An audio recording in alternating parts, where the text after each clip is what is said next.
Kita sekaligus akan kita kaji bersama terkait dengan tragedi KM 50, di mana putusan pengadilan, tanda kutip saya beri nama pengadilan dagelan, atas tragedi KM 50, tapi ada keputusan menarik di mana hakim memerintahkan agar mobil 6 syuhada dikembalikan kepada pemiliknya. Nah, kemudian para pengacara kita terus bekerja dan akhirnya kemarin malam berhasil mengambil kembali mobil 6 syuhada. Mobil itu akan kita simpan dengan baik karena itu termasuk barang bukti otentik atas terjadinya tragedi KM 50, sekaligus fisik mobil tersebut akan memberikan jawaban untuk kita apa sebetulnya yang terjadi pada peristiwa tragedi KM 50. Sementara ini mobil tersebut kita letakkan ada di depan majelis ini. Ini mobil yang digunakan oleh 6 syuhada. Saudara, mobil ini akan kita simpan dengan baik karena ini barang bukti, tidak boleh kita hilangkan, tidak boleh kita musnahkan. Dan pemilik mobil ini pun sudah secara lisan sejak jauh-jauh hari menyatakan ini diberikan, yaitu untuk kepentingan perjuangan penegakan keadilan. Jadi yang punya mobil ini tidak meminta mobil ini untuk kembali. Nah, karena itu kita amankan terlebih dahulu, nanti kita akan tempatkan di satu tempat untuk terus kita simpan. Sampai kapan? Sampai digelarnya pengadilan HAM untuk menegakkan keadilan bagi para 6 syuhada insya Allah. Nah, di sini saya mau ingatkan firman Allah Subhanahu wa taala dalam Al-Qur'anul Karim, yaitu dalam surat Ibrahim ayat 42. A'udzu billahi minasyaitonir rajim. Bismillahirrahmanirrahim. Wala tahsabannallaha ghafilan amma ya'malu dhalimun. Innama yu'akhiruhum liyaumin tashkhasu fihil absar. Shadaqallahul azim. Luar biasa ayat ini, saudara. Masya Allah, tabarakallah. Allah menyatakan walah tahsabanallah, jangan sekali-kali kamu mengira bahwa Allah itu ghafilan, lalai, amma ya'malu zalimun, dari apa yang dilakukan oleh orang-orang zalim. Jadi Allah menyatakan dengan tegas dalam ayat ini, jangan sekali-kali kamu mengira bahwa Allah itu lalai dari apa yang dilakukan oleh orang-orang zalim. Artinya apa? Artinya di sini penegasan Allah tidak lalai. Allah tidak lalai, Allah tidak diam, Allah tidak akan biarkan orang-orang zalim dengan segala kezalimannya, saudara. Selanjutnya Allah ingatkan, innama yuakhiruhum, sesungguhnya Allah tunda mereka. Jadi kezaliman mereka enggak langsung dibalas pada hari itu juga, saudara. Allah tunda pembalasan mereka, saudara. Sampai kapan? Liyaumin, yaitu untuk suatu hari nanti, tashkhasu fihil absar, di mana mata-mata manusia semua akan terbelalak. Maksudnya apa? Maksudnya di hari itu Allah buka segala kenyataan, fakta dan kebenarannya. Sampai nanti orang semua terbelalak, oh begitu zalimnya, oh begitu jahatnya, oh begitu bejatnya, oh begitu bobroknya, ditelanjani oleh Allah Subhanahu wa taala. Ya, banyak ahli tafsir menafsirkan ayat ini berkaitan dengan pengadilan akhirat, pengadilan Allah di hari akhir nanti, saudara.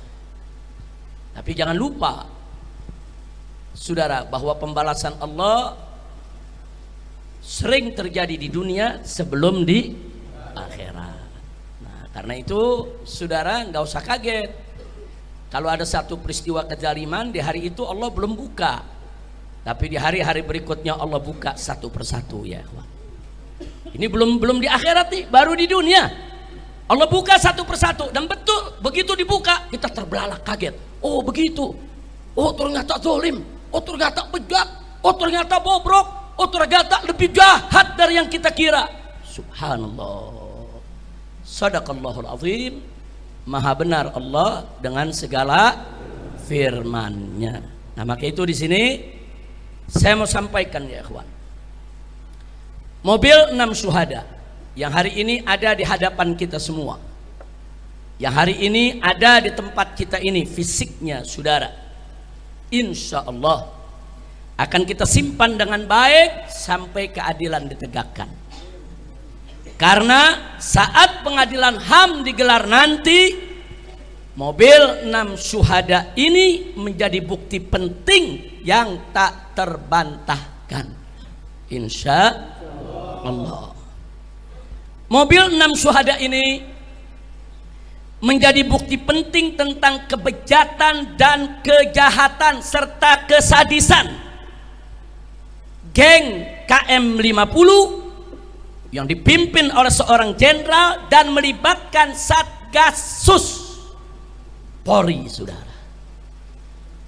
Nah, jadi ini sudah menjadi fakta dan sudah menjadi rahasia umum, semua orang tahu. Alhamdulillah. Nah sekarang mari kita kaji ya. Apa urgensi daripada fisik mobil 6 syuhada ini secara hukum? Kita bicara secara hukum. Mobil 6 syuhada ini secara hukum menjadi bukti otentik tentang adanya satu, adanya unlawful killing, yaitu pembunuhan di luar hukum atau pembunuhan tidak sah secara hukum yang dilakukan oleh aparat negara. Jadi kalau ada aparat negara melakukan pembunuhan di luar hukum secara tidak sah, semena-mena, itu disebut unlawful killing. Istilahnya unlawful killing ya ikhwan. Dan unlawful killing itu pelanggaran HAM. Jadi bukan pembunuhan biasa ya ikhwan. Kalau ada warga bunuh warga, ribut berkelahi tentang sesuatu, itu pembunuhan biasa. Tapi kalau aparat negara menggunakan kewenangannya untuk membunuh warga sipil tanpa proses pengadilan yang sah, saudara, ini namanya unlawful killing dan itu termasuk pelanggaran HAM. Yang kedua, saudara, mobil 6 syuhada ini juga secara hukum menjadi bukti terjadinya extrajudicial killing. Apa itu extrajudicial killing, saudara? Yaitu pembunuhan di luar hukum atau tanpa putusan pengadilan yang dilakukan secara sengaja serta dilakukan atas perintah jabatan dengan melibatkan pejabat negara, saudara. Ini disebut extrajudicial killing. Ini juga pelanggaran HAM. Dan dua-dua ini ada pada peristiwa tragedi KM50 dan fisik mobil 6 syuhada menjadi bukti otentik yang tidak terbantahkan. Yang ketiga, saudara, fisik mobil 6 syuhada ini juga menjadi bukti buat kita semua akan adanya obstruction of justice. Apa itu obstruction of justice? Obstruction of justice yaitu segala bentuk intervensi atau menghalangi sebuah proses hukum. Jadi kalau ada pejabat negara justru menggunakan wewenangnya untuk menghalang-halangi proses hukum, saudara, untuk melakukan intervensi, saudara, untuk menutup kebenaran, merekayasa kejadian, itu namanya obstruction of justice dan ini juga pelanggaran HAM. Seperti apa? Kalau dalam KM50 obstruction of justice, saudara, contohnya seperti pembongkaran lokasi TKP. Dalam suatu peristiwa pembunuhan, saudara, nggak boleh TKP dihilangkan, nggak boleh TKP itu dimusnahkan, saudara. Dengan diratakannya TKP, di sana ada terjadi, saudara, pejabat negara yang menggunakan wewenang untuk menghilangkan barang bukti, termasuk penghilangan CCTV. Itu juga termasuk obstruction of justice.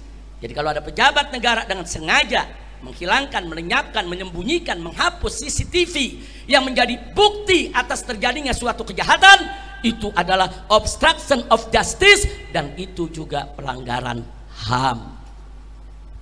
Seperti apa lagi? Seperti pemaksaan warga yang ketika itu hadir ikut merekam kejadian apa yang terjadi di KM 50, saudara. Kemudian dipaksa untuk menghapus isi rekamannya. Itu juga merupakan, saudara, aparat menggunakan wewenang untuk menghilangkan barang bukti. Nah, kenapa harus dihapus? Karena rekaman warga itu dan CCTV itu menjadi bukti bahwa 6 laskar FPI, 6 pengawal kami saat di KM 50 6-6-nya masih hidup. Bukan sudah mati, saudara. Nah, jadi bukti ini semua dihapus. Jangan sampai ada bukti kalau di KM 50 semua masih hidup, seolah-olah 6-6-nya mati dalam tembak menembak dengan petugas. Ini namanya membuat skenario untuk merekayasa kasus, saudara. Tapi gagal. Kenapa? Ternyata banyak warga memberikan kesaksian, saudara, dan itu direkam oleh Tempo, dibuat film bagaimana warga memberikan kesaksian bahwa 6 laskar FPI masih hidup. Hanya yang 2 terluka, digotong, sedangkan yang 4 masih sehat, segar, bugar. Nah, jadi mereka berusaha untuk menghilangkan bukti, ternyata Allah jaga, buktinya masih ada, ya. Nah, jadi sekali lagi, upaya menghilangkan bukti semacam ini termasuk obstruction of justice. Baik, sekarang kita lanjutkan yang keempat. Yang keempat adalah abuse of power. Apa itu abuse of power? Yaitu penyalahgunaan wewenang oleh aparat atau pejabat negara, mulai dari pengintaian dan penguntitan serta penyergapan tanpa izin pengadilan, sampai tindakan pembunuhan dan penghilangan barang bukti. Ini semua, saudara, mulai dari kita katakan unlawful killing, extrajudicial killing, obstruction of justice, ini semua merupakan bentuk daripada abuse of power, penyalahgunaan wewenang. Karena mereka menjadi pejabat negara, saudara, disumpah untuk apa? Untuk melindungi negara, melindungi rakyat, saudara, bukan untuk menculik, membunuh atau membantai mereka, saudara. Ini namanya abuse of power. Nah, sekarang yang kelima, perlu kita ketahui bahwa keempat pelanggaran tadi, baik itu yang pertama unlawful killing, maupun itu yang kedua extrajudicial killing, maupun yang ketiga obstruction of justice, maupun yang keempat abuse of power, saudara, maka ini semua merupakan pelanggaran HAM. Dan bukan sembarang pelanggaran HAM, pelanggaran HAM berat. Kenapa berat? Karena tadi ada 4 norma yang dilanggar yang telah menyebabkan 6 warga sipil tidak bersalah kehilangan nyawa. Diperlakukan secara keji, biadab, melanggar hukum, sehingga mereka harus diseret ke pengadilan HAM seluruh geng KM 50 yang terlibat di dalam pembantaian KM 50. Nggak boleh dibawa ke pengadilan biasa, saudara. Makanya kami akan berjuang kepala jadi kaki, kaki jadi kepala.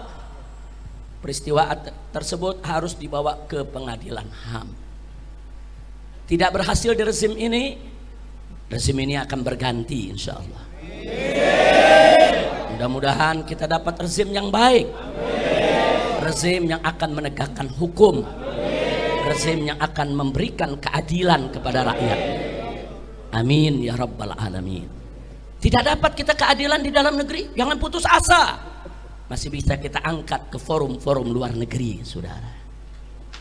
Tidak juga bisa diangkat ke luar negeri. Jangan putus asa.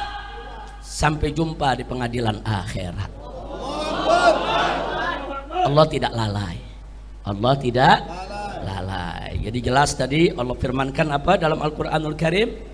Tegas Allah nyatakan, wala tahsabannallaha ghafilan amma ya'malu zalimun. Jangan kamu kira Allah lalai dari apa-apa yang dilakukan oleh orang-orang zalim. Enggak ya kawan, Allah enggak lalai. Allah enggak lalai. Tapi bagaimana cara Allah membuka mereka sungguh indah. Allah buka satu persatu tanpa kita kira ya kawan. Allah buka satu persatu tanpa kita duga. Bahkan Allah buka satu persatu yang kita sendiri nggak pernah tahu kalau yang bersangkutan pernah terlibat, saudara. Subhanallah. Allah buka dengan satu peristiwa pelanggaran HAM yang lain, yaitu peristiwa Satgasus, saudara, yang mana terjadi yang kita kenal dengan kasus Sambo, saudara. Allah buka semua. Allah buka satu persatu. Siapa yang bisa buka itu kalau bukan Allah ya kawan? Alhamdulillah. Itu bukti kalau Allah tidak diam. Allah tidak lalai. Allah tidak akan biarkan orang-orang zalim itu, saudara, tertawa riang dengan kezalimannya. Nah, jadi kita tunggu saja. Sebentar lagi insya Allah dengan kekuatan doa Anda semua, Allah akan buka habis-habisan itu di dunia sebelum di akhirat. Tentu di akhirat siksa yang Allah siapkan jauh lebih pedih lagi, saudara. Amin ya rabbal alamin. Nah sekarang baik, yang berikutnya yang ingin saya garis bawahi, ada skenario palsu dan gagal terkait KM50. Skenario palsu dan gagal. Skenario yang mana? Yang disampaikan dalam siaran pers KM50 di Polda Metro Jaya, saudara, yaitu pada siang hari kejadian. Kejadian di pagi hari, siang hari ada siaran pers, saudara. Di sana dikatakan bahwa semua mobil berisi 10 laskar FPI setelah pepet-pepetan di jalan turun dari mobil lalu serang petugas dengan aneka senjata tajam dan aneka senjata api, sehingga petugas terpaksa bela diri dengan menembak mati 6 laskar FPI, sedang yang 4 melarikan diri. Ini versi polisi. Ini kata polisi. Kapan bicara begitu? Ya di siaran pers, kan di YouTube tersebar ya kawan. Silakan aja kita setel lagi, kita buka. Bukan fitnah, bukan hoax, bukan berita bohong, bukan. Silakan, ada semua saudara. Jadi skenarionya, jadi mobil FPI ini pepet-pepetan dengan mobil petugas, kemudian berhenti, ada 10 orang turun pakai senjata menyerang petugas. Nah, karena petugas mau diserang, maka petugas kan boleh bela diri. Maka petugas langsung keluarkan senjata, menembak mati 6 laskar dan yang 4 melarikan diri. Kata polisi. Kira-kira jelas ya? Nah, ternyata siaran pers tersebut, saudara, bohong. Sebar hoax, sebar fitnah. Kenapa? Satu, sebab bahwa mobil 6 syuhada yang ada depan kita saat ini, saudara, berisi hanya 6 orang laskar, bukan 10 orang laskar. Jadi hanya berisi supir dengan 1 orang di sampingnya, duduk 2 laskar di tengah, dan duduk 2 laskar lagi di belakang. Jadi dari sini saja sudah kelihatan bohongnya. Nah, dari mana kami tahu isi daripada mobil tersebut? Karena sebelum kami berangkat, Panglima Laskar memeriksa semua mobil. Di mobil pertama siapa isinya, di mobil kedua siapa isinya, di mobil ketiga siapa isinya. Bahkan bukan hanya memeriksa penumpang, memeriksa posisi. Siapa supirnya, di samping supir siapa. Siapa yang duduk di tengah 2 orang, dan siapa yang duduk 2 orang di belakang. Jadi artinya apa? Artinya sebelum kami berangkat, kami sudah punya peta, kami sudah punya data. Itu mobil siapa saja yang ngisi dan seterusnya. Jadi tidak ada yang diisi sampai 10 orang. Bohong. Nah, baik, yang kedua, bahwa 6 syuhada tidak bawa senjata tajam, apalagi senjata api. Adapun aneka senjata tajam dan senjata api yang dipamerkan saat siaran pers KM50 di Polda Metro Jaya hanya berdasarkan kesaksian tunggal sepihak dari polisi, itu pun tanpa uji balistik senjata api, saudara. Senjata api itu mestinya kalau manusia tuh ada forensiknya, saudara. Senjata api juga ada namanya uji balistik. Apalagi kalau senjata api itu asli, terdaftar, nanti ketemu siapa pemiliknya. Nah, jadi tanpa dilakukan, tahu-tahu sudah disebut ini semua punya Laskar FPI. Siapa saksinya? Nah, jadi kalau polisinya cerdas, andai kata benar FPI itu bawa senjata Laskar, kalau mereka cerdas, begitu mereka sergap, mereka bunuh, mereka rekam dulu. Rekam mobilnya, buka pintunya, lihat ada barang apa di dalam. Nah, itu orang baru percaya. Nah, bukan tahu-tahu, saudara, barang itu sudah ada begitu saja. Oh, itu gampang. Orang mudah mencerna, ya ikhwan. Berapa banyak habis bunuh orang, taruh pisaunya di tangan orang yang dibunuh, selesai. Itu banyak terjadi di mana-mana. Jadi kesaksian ini hanya sepihak. Ditambah lagi apa, saudara, yang perlu kita ketahui? Ditambah lagi yang perlu kita ketahui, saudara, antara pistol yang ditampilkan dalam siaran pers dengan peluru beda. Ini kan lucu, saudara.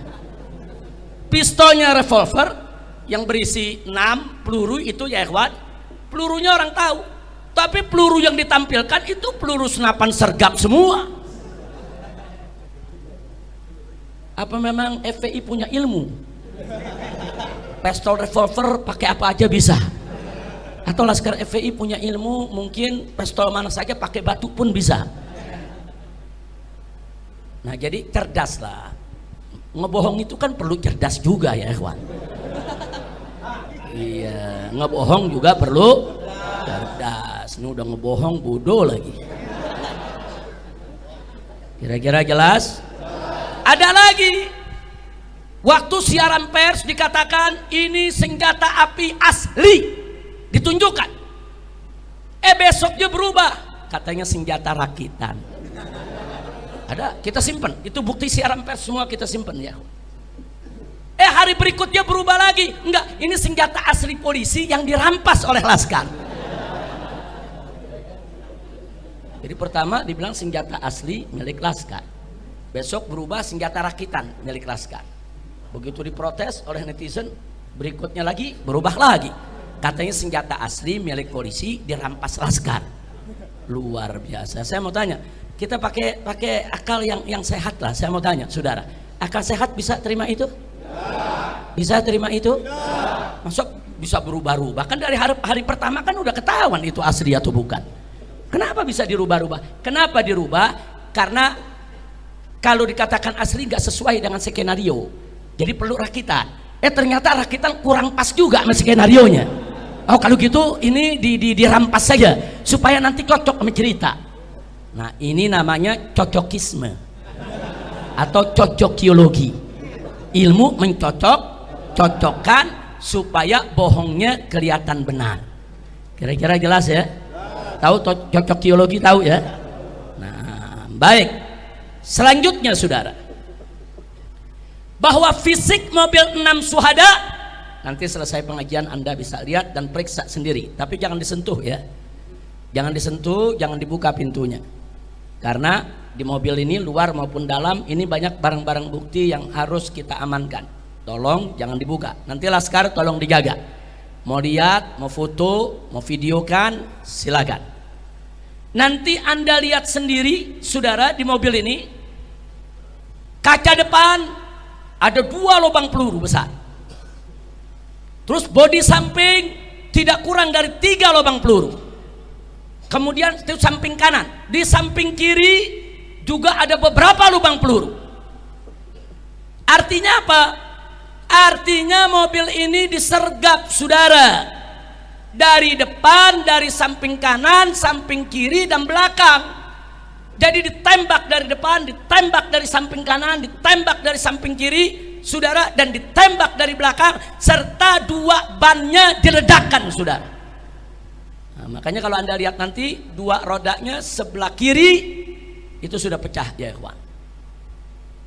Ini namanya penyergapan. Dari mana datangnya, saudara?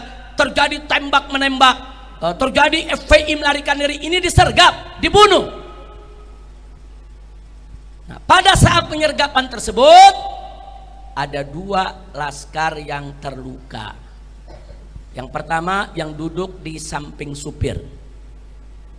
Nah, ini masih ada pertanyaan, apakah karena peluru dari kaca depan atau peluru dari samping kiri masuk, saudara, karena pelurunya dari mata tembus ke leher dan bola matanya keluar.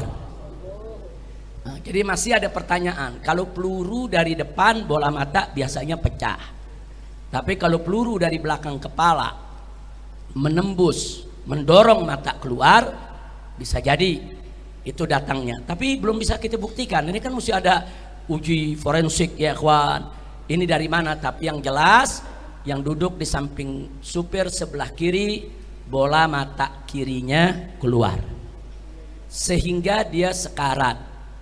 Nah, dia sudah antara sadar dengan tidak sadar diri karena peluru tersebut. Hanya satu peluru menembus sampai ke mata.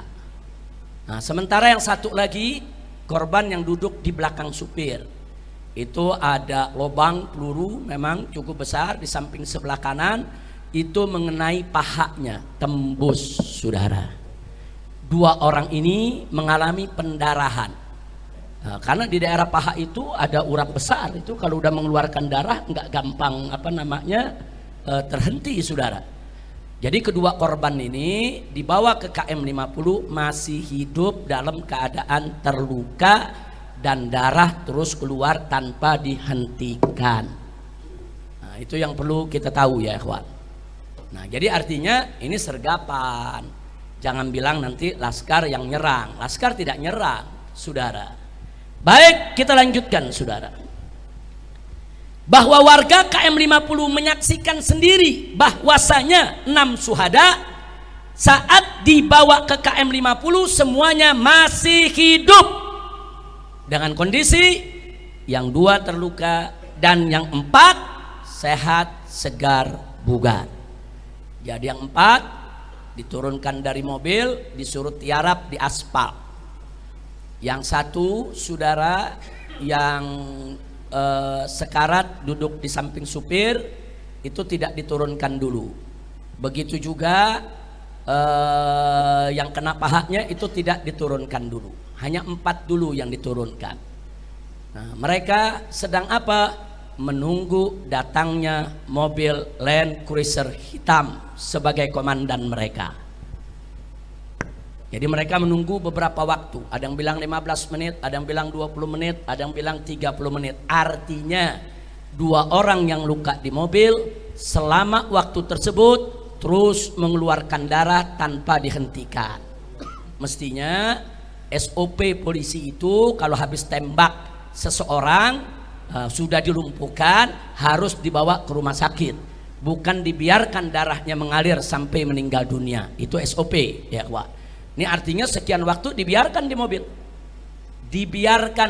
sampai Land Cruiser hitam itu datang, turun, kemudian kumpul. Kata warga, mereka berselaman begini seperti kayak orang lagi bertanding voli itu.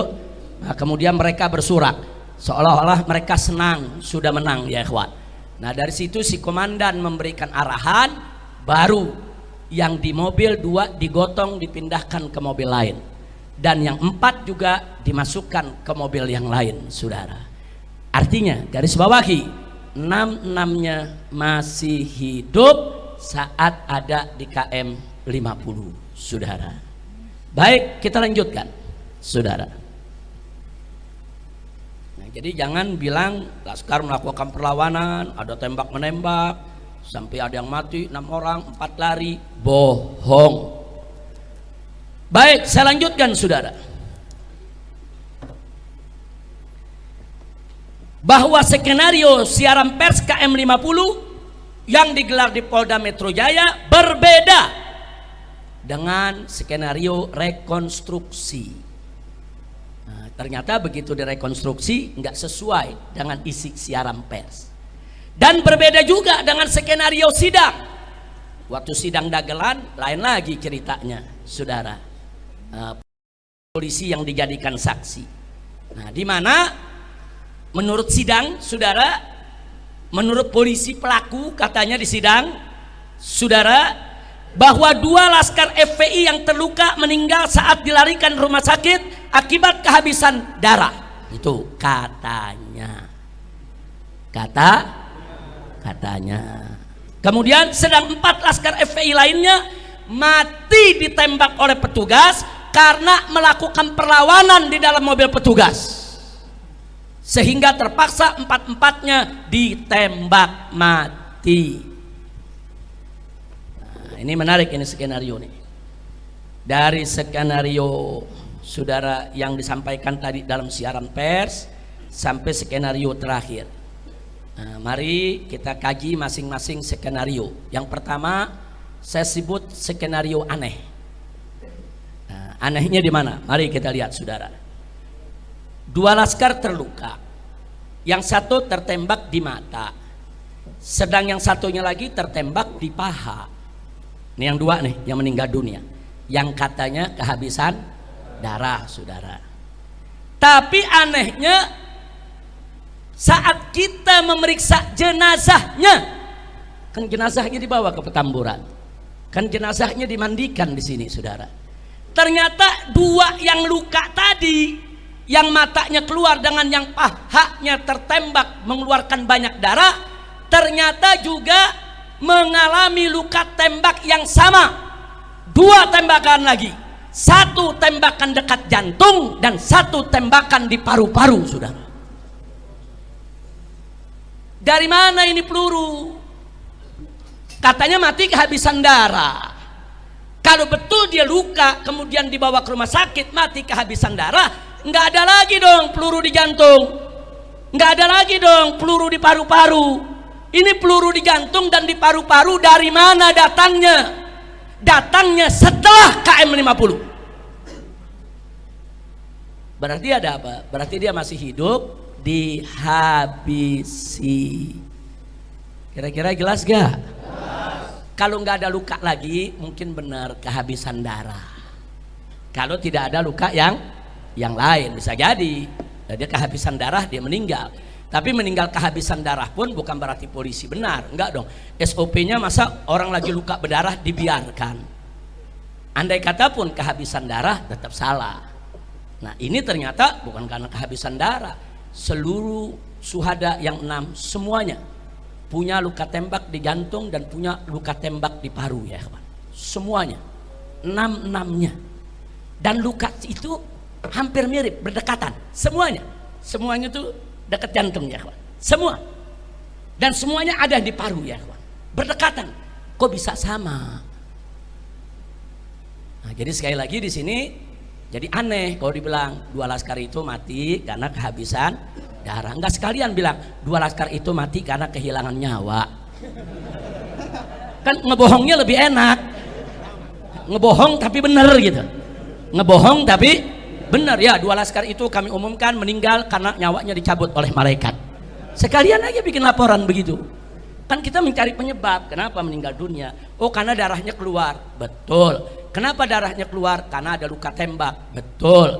Kalau biasanya kalau tahanan atau tangkapan ditembak keluar darah langsung dibiarkan atau dibawa ke rumah sakit? Bawa ke rumah sakit dong. Kenapa dibiarkan sampai meninggal kehabisan darah? Itu satu. Kedua, kalau memang benar kehabisan darah, kenapa ada tambahan luka di jantung dan di paru? Dari mana itu tembakan datangnya? Nah, kira-kira jelas tidak? Jelas ya? Baik. Kemudian yang kedua, saudara, 2 laskar terluka tidak langsung dibawa ke rumah sakit, tapi dibawa dulu ke KM 50. Beberapa waktu menunggu kedatangan mobil Land Cruiser hitam yang berisi komandan yang akan beri arahan 6 laskar tersebut harus diapakan. Jadi ada arahan, ada perintah, ada petunjuk. Makanya tadi kita katakan, saudara, di sana ada unlawful killing, ada extrajudicial killing, saudara, di sana ada obstruction of justice, dan di sana ada abuse of power. Nah, jadi ada yang ditunggu komandan beri arahan. Nah, ini kan berarti atas nama jabatan, saudara. Makanya tadi kita katakan ini pelanggaran HAM berat. Baik, yang ketiga, saudara, pembunuhan 2 laskar ini oleh Komnas HAM diabaikan. Sangat kita sesalkan, diabaikan soal 2 laskar yang meninggal dunia ini oleh Komnas HAM.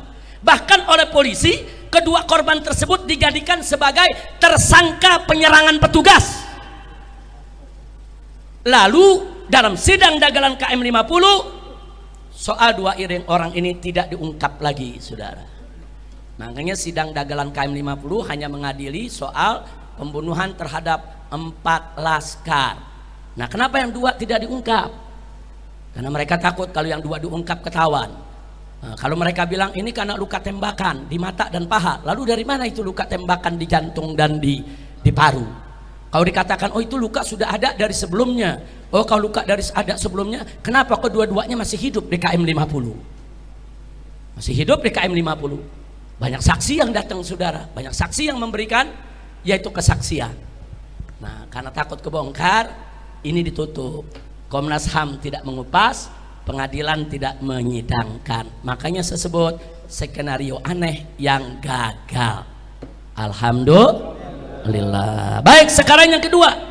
Ini skenario aneh yang kedua, saudara. Kata polisi. Kata siapa? Polisi. 4 laskar yang hidup di KM 50 itu dimasukkan ke dalam mobil petugas, didudukkan di kursi paling belakang tanpa diborgol. Di tengah jalan 4 laskar ini menyerang petugas yang ada di depannya, ya, yang mengawal, yang menjaga, sehingga polisi yang ada duduk di depan itu panik, terpaksa bela diri, 4-empatnya ditembak mati, dan 4-empatnya lukanya hampir sama. Saking jagonya ini petugas, 4-empatnya ditembak di jantung, 4-empatnya ditembak di paru. Nah, ini Jenggo juga kalah, saudara. 4 orang bergumul, saudara, dengan polisi yang ada di tengah bergumul begitu ya, ikhwan.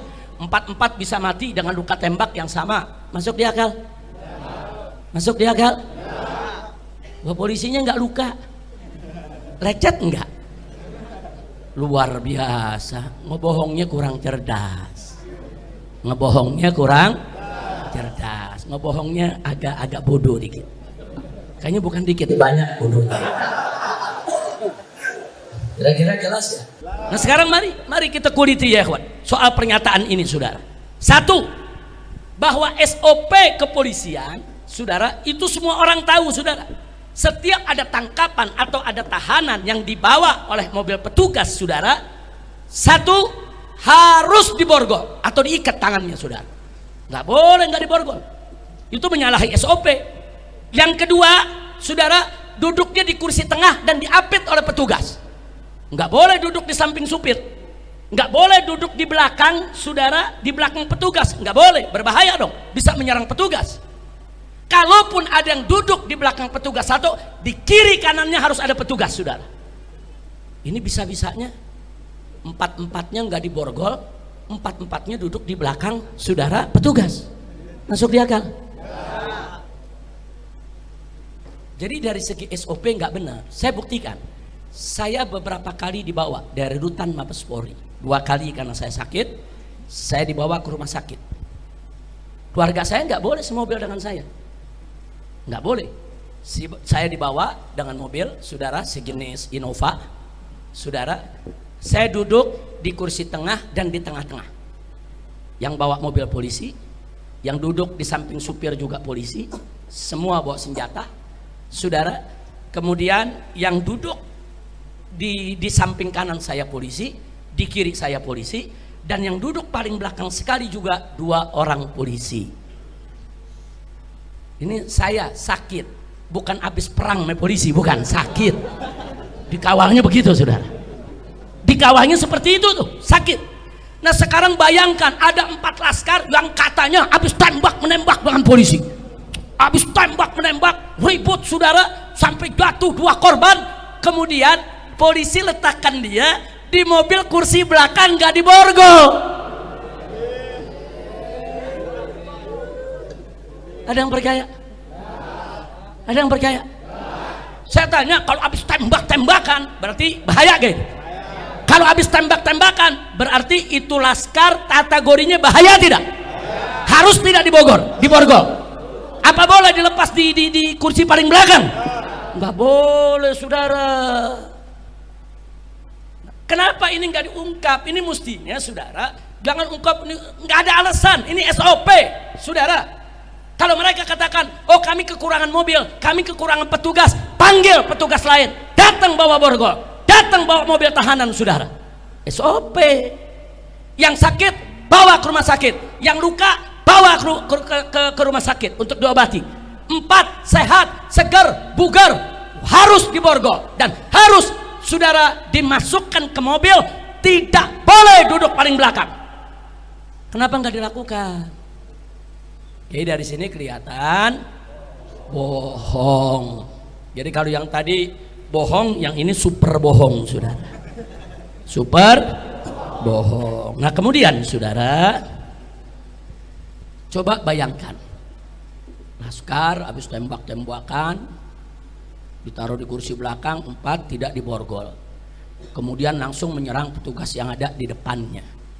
Kira-kira petugas akan luka ya? Tapi ya petugas nggak luka. Kira-kira ada yang dicekek gitu? Enggak, petugas nggak ada luka.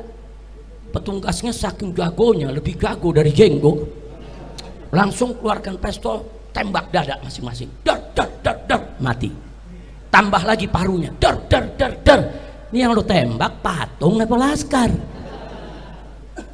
Nggak, kira-kira jelas gak? Saya mau ajak berpikir normal, pakai akal sehat. Masuk di akal, saudara? Masuk di akal? Nggak masuk di akal, jangan bohong lah. Baik, andai kata benar, saudara, laskar itu nyerang, laskar ditembak, saudara, andai kata benar. Lalu dari mana luka bakar? Apa di mobil dibakar juga untuk bela diri? Ada luka bakar kok. Di pengadilan Habib Bahar, fakta persidangan, salah satu ahli forensik mengatakan, saudara, sesuai dengan foto yang diabadikan daripada luka-luka 6 jenazah, mereka mengatakan ini luka bakar, bukan memar. Ini bukan biru karena mayat, bukan. Ada mayat yang membiru, ada, saudara. Tapi luka membiru dengan luka memar dengan luka bakar itu beda. Ini luka bakar. Itu luka bakar datangnya dari mana? Apa habis ditembak 4-4-nya mati terus di mobil dibakar begitu? Nah jadi kita mau tahu, ini semua mesti dijelaskan. Kira-kira jelas tidak? Paham tidak? Yakin? Baik. Nah jadi di sini, saudara, dan gak sampai di situ, saudara, dalam pergumulan di dalam sebuah mobil yang luar biasa itu, saudara. Nah, saya mau tanya, kira-kira supir panik gak? Panik. Kira-kira kalau supir panik itu mobil bisa goyang gak tuh? Ada yang berantem 4 orang nyerbu petugas, mobil goyang gak? Nah ini berdasarkan saksi dari orang yang mengikuti mobil tersebut, nggak ada itu mobil goyang, nggak ada tanda-tanda, nggak kedengeran itu suara tembakan dari mobil itu, saudara. Karena ada petugas sipil yang memberikan kesaksian yang memang mengikuti mobil tersebut, saudara. Nah jadi ini mesti dibuktikan, jangan ngebohong, jangan. Nah, karena itu kepada Kapolri yang saat ini sedang getol-getolnya membersihkan Polri dari petugas-petugas oknum-oknum yang bejat, kami minta supaya KM 50 ini segera diusut kembali. Sudahlah, Bapak Kapolri tidak usah melindungi game KM 50, jangan Pak. Nanti Bapak nggak terlibat jadi terlibat, hati-hati Pak. Lebih baik ini segera diselesaikan demi kebaikan Polri sendiri. Jangan oknum-oknum Polri yang bejat, yang suka membunuh, menyiksa, merekayasa kasus dibiarkan, jangan Pak. ini berbahaya. Nanti masyarakat makin lama makin nggak percaya kepada polisi. Betul? Maka itu saya mendukung pernyataan Kapolri di depan Komisi 3 DPR RI. Kalau ada novum baru, kami akan buka kembali kasus KM50. Nah sekarang novum barunya sangat banyak Pak. Salah satunya adalah tolong dicarikan di mana CCTV KM50. Karena yang menyitanya adalah orang Bapak, yang menyitanya adalah petugas, yang menyitanya adalah polisi. Udah gitu di dalam sidang Sambo, jaksa menyebutkan bahwa orang yang menyita CCTV kasus Sambo adalah orang yang sama yang menyita CCTV di KM50. Nah, kami minta kepada Bapak Kapolri, pernyataan keterangan dari jaksa penuntut umum Sambo itu dijadikan sebagai masukan, sebagai modal. Digali terus, periksa itu semua geng KM50. Cari itu CCTV-nya ada di mana. Karena CC tersebut akan mengungkap bahwa Laskar masih hidup di KM50. Akan mengungkap bahwa mobil polisi yang hadir di KM50 tidak ada satupun yang rusak ataupun tergores. Nggak ada. Justru yang rusak di KM50 mobil 6 Suhada. Nggak ada mobil polisi yang rusak, saudara. Karena kalau ada tembak menembak, tubruk-tubrukan mobil saudara, mobil polisi rusak juga dong. Nggak ada, saudara. CCTV itu kunci. Tolong dicari Pak, tolong dicari, selidiki Pak. CCTV itu di mana? Agar kami ini tidak suudzon kepada semua polisi. Karena masih banyak polisi yang baik Pak, masih banyak jenderal yang baik Pak. Jangan sampai kami curiga kepada semua polisi. Cari itu CCTV KM50, buka di depan publik, depan masyarakat. Di sana akan kelihatan siapa itu isi daripada mobil Land Cruiser hitam, siapa itu komandan yang memberikan arahan. Dan itu menjadi bukti bahwa 6 Laskar masih hidup. Dan CCTV itu nggak sampai di situ. Saat Laskar keluar dari pintu tol Kerawang Timur, itu terekam CCTV. Saat Laskar ditembaki depan hotel Novotel, saudara, itu juga ada CCTV di hotel tersebut. Itu juga tolong CCTV-nya diamankan. Begitu juga saat mobil dipaksa masuk kembali ke pintu tol Kerawang Barat, di situ juga ada CCTV. Bagaimana kondisi mobil saat masuk? Apakah bannya sudah pecah atau belum? Apakah sudah terluka atau belum? Sehingga jelas di mana tembakan itu terjadi. Dan sepanjang tol semua ada CCTV-nya. Dan di CCTV itu terlihat siapa saja petugas saudara yang hadir di KM50.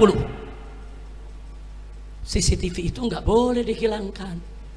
Maka itu kita minta tolong Pak Sigit, tolong Pak Kapolri, dengan hati yang tulus, dengan kecintaan kami sebagai rakyat kepada institusi kepolisian. Karena nggak mungkin kita hidup tanpa polisi, nggak mungkin saudara. Berbahaya sekali Indonesia hidup tanpa polisi, tapi hidup dengan polisi bejat lebih berbahaya, saudara. Maka itu kita minta kepada Bapak Kapolri, kami dukung Bapak, kami dukung kepolisian. Yuk kita bersihkan Polri dari seluruh oknum-oknum yang bejat, dari seluruh oknum-oknum yang zalim. Nah, kami tidak mau menuduh Pak. Baik, kita nggak usah nuduh Pak. Ayo kita keluarkan aja CCTV-nya. Nanti kan ketahuan Pak, siapa yang terlibat di situ, siapa itu yang ada di Land Cruiser hitam. Berapa sih Land Cruiser hitam itu nomor seri polisinya? Ada kok di CCTV Pak, ada, semua mobil kelihatan Pak. Apa betul ada mobil petugas yang diserang sama Laskar, katanya dihancurkan dengan pedang, saudara, kemudian dia punya bodinya disabet-sabet dengan parang. Apa betul? Nanti di CCTV kelihatan Pak, mobil yang mana itu yang disabet oleh Laskar. Kenapa CCTV tersebut harus disembunyikan? Nah, jadi kalau kita mau bicara novum baru, itulah adalah novum baru. Dan saudara, sekali lagi pernyataan jaksa bahwa saudara, tim yang urus CCTV Sambo adalah tim yang sama yang mengurus CCTV KM50. Saya tidak bikin hoax, saya tidak bikin bohong, saya menyampaikan apa yang disampaikan oleh jaksa dalam forum resmi persidangan Sambo, dalam dakwaan resmi yang disampaikan di depan pengadilan negeri, saudara. Nah, kira-kira jelas tidak? Paham semua? Nah, baik. Akhirnya setelah kita uraikan itu semua, saudara, jadi tadi sekali lagi ulangi, Jadi saya katakan kenapa itu super bohong soal 4 laskar itu bergumul di dalam mobil. Satu, bahwa itu tidak sesuai dengan SOP polisi, nggak sesuai. Jadi kalau ikuti SOP mestinya diborgol, ditaruhnya di tengah, diapit oleh polisi. Saya ngalami kok. Saya berapa kali saudara dibawa dengan mobil tahanan, mobil polisi. Waktu saya dipindah dari Polda Metro Jaya ke Rutan Mabes Polri. Nah, saya dibawa saudara oleh Brimob, oleh Densus saudara. Saya harus duduk di tengah, kanan kiri saya lengkap dengan senjata, di depan saya lengkap dengan senjata, di belakang saya lengkap dengan senjata saudara.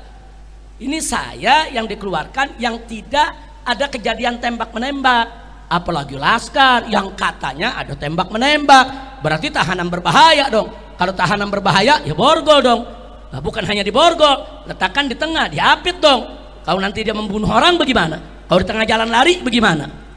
Nah, jadi saya bandingkan dengan diri saya sendiri. Saya sendiri juga diperlakukan diapit kok. Enggak boleh. Saya waktu dibawa dari Rutan Salemba ke ke Lapas Cipinang, dikawal begitu saudara. Waktu saya dibawa ke rumah sakit dikawal. Waktu saya mau dilepas dibawa dulu ke Bapas, dikawal seperti itu kok. Itu SOP-nya. Nah, walaupun mereka Habib, maaf ini Habib ya, keluarga Habib nggak boleh duduk di sini. Ini semua petugas, Habib duduk di tengah ya.